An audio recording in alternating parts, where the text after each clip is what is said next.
नमस्कार दोस्तों, एक बार फिर स्वागत है आपका आपके अपने ही चैनल मैथ वाले गुरुजी चैनल पे।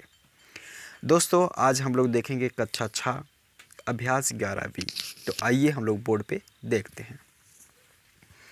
देखेंगे यहाँ पर अभ्यास 1B, ठीक है। हम लोग देखेंगे आज अभ्यास 1B। देखो लिखा है, निम्नांकित सारणियों में रिक्त स्थानों की पूर्ति के लिए सारणी के नीचे 4 विकल्प दिए गए हैं, जिनमें से केवल एक ही सही है। सही विकल्प चुनकर रिक्त स्थानों की पूर्ति कीजिए।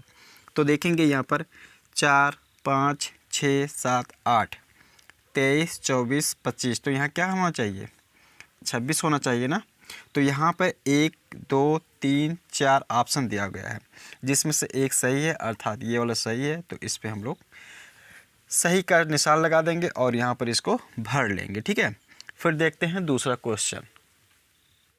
देखेंगे यहाँ पर दूसरा क्वेश्चन भी दिया हुआ है, 9, 8, 7, 6, 5, अर्थात एक एक कम होते जा रहा है। तो यहाँ देखिए 35, 34। तो यहाँ क्या आना चाहिए? 33 आना चाहिए ना, 33, क्योंकि यहाँ 32 और 31 दी हुई है। तो इसमें से देखेंगे जो 33 वाला ऑप्शन होगा वही वाला सही होगा, ठीक है। जो 33 वाला ऑप्शन होगा वही वाला सही होगा और यहाँ पर हम लोग 33 भर देंगे। फिर देखते हैं अगला क्वेश्चन। देखेंगे तीसरा क्वेश्चन है, निम्नांकित प्रश्नों में उत्तर के 4 विकल्प दिए गए हैं। सही उत्तर छांटकर लिखिए। 13 की अनुवर्ती प्राकृतिक संख्या है। तो अनुवर्ती मैंने क्या बताया था? अनुवर्ती मतलब एक जोड़ देंगे ना। अनुवर्ती में मैंने क्या बताया था कि उस संख्या में एक जोड़ देंगे। तो 13 की अनुवर्ती क्या हो जाएगी? 13 + 1 बराबर 14 हो जाएगी ना। तो इसका 13 की अनुवर्ती कितनी हो जाएगी? 14। तो 14 देखते हैं कौन सही, ये वाला सही है। तो इस पे टिक आप लोग ऐसे लगा देंगे, ठीक है, ये सही है। फिर देखें 27 की पूर्ववर्ती प्राकृतिक संख्या क्या है? तो 27 की पूर्ववर्ती मैंने बताया था कि एक घटा देते हैं। तो 27 में से एक घटाएंगे तो कितना हो जाएगा? 27 - 1 बराबर कितना हो जाएगा? 26। तो यहाँ पर इसमें से जो 26 वाला ऑप्शन होगा तो वो सही होगा, देखो, ठीक है। फिर हम लोग बढ़ते हैं आगे क्वेश्चन। अभी तक मुझे उम्मीद है कि आप लोगों को यहाँ तक पूरा समझ में आ रहा होगा। चलिए हम लोग आगे बढ़ते हैं। देखेंगे यहाँ पर गा वाला क्वेश्चन दिया गया है, 6 की अनुवर्ती प्राकृतिक संख्या क्या है? तो 6 की अनुवर्ती प्राकृतिक मतलब 6 में एक जोड़ के 7। तो 6 की अनुवर्ती प्राकृतिक संख्या कौन सी हो जाएगी? केवल 7 यहाँ पर, ठीक है। तो ये वाला आप सही हो जाएगा। 15 की पूर्ववर्ती प्राकृतिक संख्या, तो 15 में एक घटाएंगे तो कितना हो जाएगा? 14। तो केवल यहाँ पर 14 वाला ऑप्शन सही हो जाएगा, ये सब गलत हो जाएगा, ठीक है। तो हम लोग बढ़ते हैं आगे क्वेश्चन पे। देखेंगे बच्चों चौथा क्वेश्चन दिया गया है, निम्नांकित कथनों में सत्य और असत्य छांटिए, ठीक है। तो देखिए लिखा है, एक सबसे छोटी प्राकृतिक संख्या है। तो हाँ, एक सबसे छोटी प्राकृतिक संख्या होती है, तो ये हो जाएगा सत्य, ठीक है। संख्या रेखा पर निरूपित किसी प्राकृतिक संख्या के दाहिनी ओर की प्राकृतिक संख्या उससे छोटी होती है। संख्या रेखा पर निरूपित किसी प्राकृतिक संख्या, मान लो ये संख्या रेखा है, ठीक है। संख्या रेखा मान लो ये है 1, 2, 3, 4, ठीक है। तो कह रहा है संख्या रेखा पर निरूपित किसी प्राकृतिक संख्या के दाहिनी, मतलब ये मान लो ये संख्या है, इसके दाहिनी वाला ये हो जाएगा। दाहिनी ओर की प्राकृतिक संख्या उससे छोटी होती है। तो क्या छोटी? ये छोटी है। मान लो ये संख्या है तो इसके दाहिने में ये संख्या है, तो क्या ये छोटी है इससे? नहीं है छोटी ना। तो ये असत्य हो जाएगा, असत्य कथन है ये भाई। फिर देखते हैं 101 से बड़ी क्रमागत संख्याएं 102, 103, 104 हैं, ठीक है, ये सत्य है। मैंने इंट्रोडक्शन पार्ट में फर्स्ट वीडियो में बताया था क्रमागत संख्या, सभी इंट्रोडक्शन पार्ट में लगभग सब कुछ बता ही दिया गया है। तो वहाँ पर आप लोग एक बार उसको विजिट कर लेंगे तो आपको गारंटी आधे से ज़्यादा उसी में ही समझ में आ जाएगा। 23 एक प्राकृतिक संख्या है, हाँ है, सत्य है। प्राकृतिक संख्याओं में कोई संख्या सबसे बड़ी नहीं होती है, ये भी सत्य है, क्योंकि मैंने बताया था कि प्राकृतिक संख्याओं में सबसे छोटी संख्या जो होती है 1 होती है, लेकिन प्राकृतिक संख्याओं में सबसे बड़ी प्राकृतिक संख्या हम नहीं बता सकते हैं। तो ये भी कथन सत्य है। तो आई होप अभी तक यहाँ तक आप लोगों को समझ में आया होगा। देखेंगे यहाँ पर लिखा है 5वां क्वेश्चन, 9999 की अनुवर्ती प्राकृतिक संख्या ज्ञात कीजिए। तो इसकी अनुवर्ती प्राकृतिक संख्या क्या होगी? यहाँ पर इसमें हम एक जोड़ेंगे तभी तो प्राप्त होगी।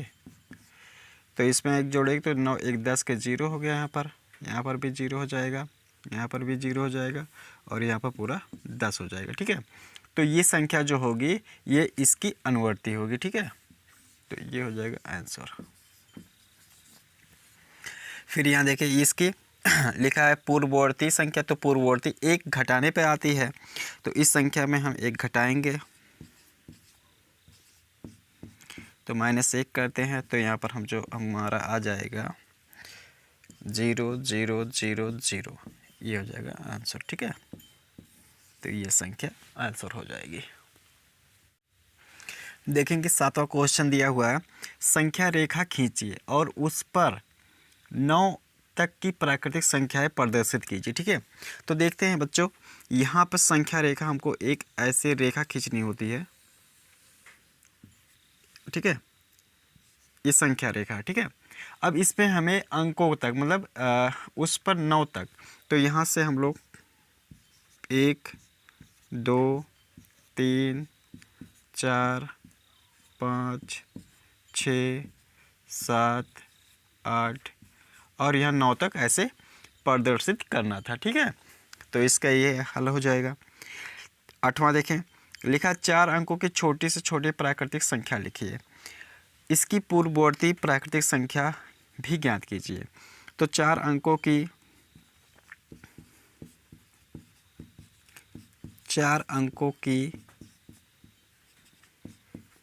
छोटी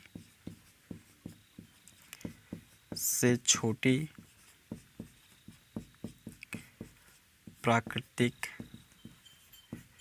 संख्या हो जाएगा 1000। ठीक है, इसकी हो जाएगी पूर्ववर्ती संख्या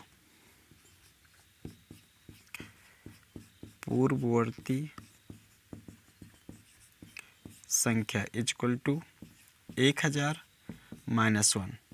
तो इसमें से हम घटाएंगे, यहाँ ऊपर नीचे कर लेते हैं, 1000 में से 1 घटाएंगे तो ये उधार लेगा, हो जाएगा 10, 10 में से 1 घटाएंगे 9, यहाँ पर 9, यहाँ पर 9, अर्थात 999 हो जाएगा आंसर। ठीक है, देखते हैं अगला एक क्वेश्चन बचा हुआ है। देखेंगे 9वां और लास्ट क्वेश्चन है, 6 अंकों की बड़ी से बड़ी प्राकृतिक संख्या लिखकर इसकी अनुवर्ती संख्या ज्ञात कीजिए। तो हम लिखेंगे यहाँ पर 6 अंकों की बड़ी से बड़ी प्राकृतिक संख्या इक्वल टू हो जाएगा 6 अंकों की 9 9 9 9 9 हो जाएगा। ठीक है, इसकी अनुवर्ती संख्या, तो और इसकी अनुवर्ती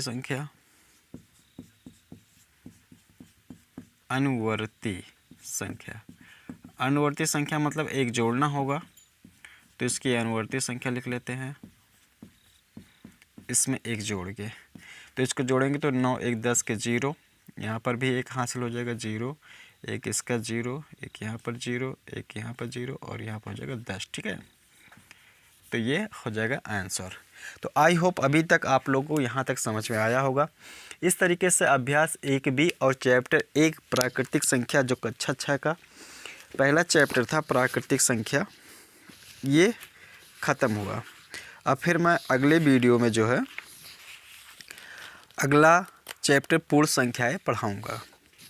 तो आप लोगों को इसके अलावा भी अगर कोई डाउट रह गया हो तो आप कमेंट में ज़रूर बता दें, मैं उसको सुधार करने की कोशिश करूँगा।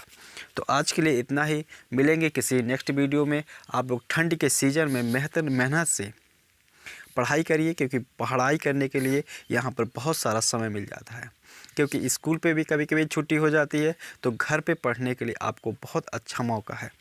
मैथ को पढ़िए और मैथ में टॉप करिए। तो आज के लिए इतना ही, फिर मिलेंगे नेक्स्ट वीडियो में।